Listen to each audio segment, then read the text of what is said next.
warahmatullahi wabarakatuh. Apa kabar anak-anak semua? Semoga dalam keadaan sehat walafiat dan semangat pastinya di puasa perdana pada hari ini di bulan Ramadan. Baik, ketemu lagi dengan Ustadz atau Abi Roy di sini di Channel Science. Baiklah, hari ini kita akan membahas 3 poin penting. Yang pertama adalah pencemaran berdasarkan zat pencemar. Kedua, cara menjaga lingkungan. Dan yang ketiga, contoh soal dan pembahasan. Baik, langsung saja. Yang pertama kita akan membahas pencemaran fisik. Pencemaran fisik merupakan pencemaran yang disebabkan oleh zat padat, cair, atau gas. Contohnya, pencemaran fisik misalnya pembuangan limbah, industri, atau asap kendaraan bermotor. Selanjutnya, pencemaran biologis. Pencemaran biologis merupakan pencemaran yang disebabkan oleh mikroba penyebab penyakit. Contoh, pada tempat pembuangan sampah akhir ada makhluk yang mengganggu disebut dengan mikroba atau kuman dan sejenisnya. Selain terjadi pencemaran fisik, ternyata juga terjadi pencemaran biologis karena di situ ada zat padat ataupun cair. Selanjutnya, pencemaran kimiawi. Pencemaran kimiawi merupakan pencemaran yang disebabkan oleh zat-zat kimia. Sebagai contoh, senyawa DDT ini merupakan pestisida ya, yang singkatan ataupun kepanjangannya diklorodipenil trichloroethane ya. Dan selanjutnya misalnya yang lain contohnya raksa ya. Raksa ini ternyata berbahaya ya, dapat menyebabkan penyakit Minamata. Itu kebanyakan di Jepang ya. Nah, Minamata itu merupakan penyakit gangguan saraf akibat logam berat bernama raksa. Selanjutnya, kita akan membahas bagaimana cara menjaga lingkungan. Yang pertama, anak-anak semua, kita harus membuang sampah pada tempatnya. Tidak boleh ya membuang sembarangan.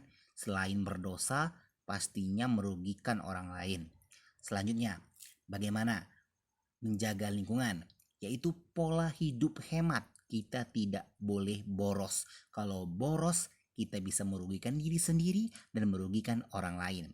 Misalnya dalam penggunaan air ya, baik mandi ataupun berwudu. Dalam agama Islam saja sudah dijelaskan bagaimana cara menghemat air, misalnya dalam berwudu ya.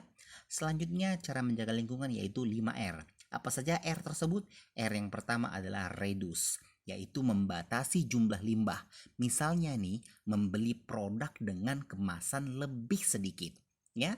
R yang kedua reuse, yaitu menggunakan sesuatu yang biasanya kita buang tetapi kita harus gunakan, misalnya kantong plastik ya. Jadi jangan dibuang anak-anak sekalian, bisa kita gunakan untuk keperluan yang lain, misalnya untuk membawa bontot ke sekolah ya, atau untuk belanja dan sebagainya.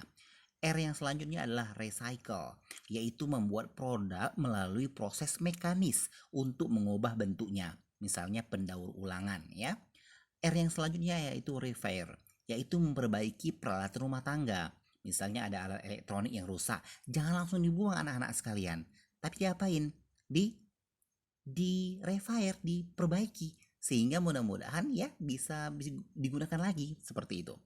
Terus selanjutnya, R yang selanjutnya adalah recover, yaitu mengubah limbah menjadi sumber daya, misalnya listrik, panas, kompos, dan bahan bakar lainnya. Baik, selanjutnya kita akan melihat contoh soal serta pembahasan. Soalnya adalah pencemaran yang diakibatkan oleh bakteri termasuk dalam pencemaran. Jadi kata kuncinya adalah bakteri ya. Jadi jawabannya adalah apa? Biologis ya. Jadi jawabannya adalah A, biologis. Nah, sekarang anak-anak semua siapkan pena serta buku latihan kalian ya. Nah, baik. Soalnya adalah yang pertama, jenis limbah pertanian yang dapat mengakibatkan terjadinya pencemaran lingkungan. Kata kuncinya adalah limbah pertanian. Apakah A. sisa makanan, atau B. minyak, atau C. pestisida, atau D. deterjen? Soal yang kedua, pencemaran yang diakibatkan oleh bakteri termasuk dalam pencemaran, kata kuncinya adalah bakteri.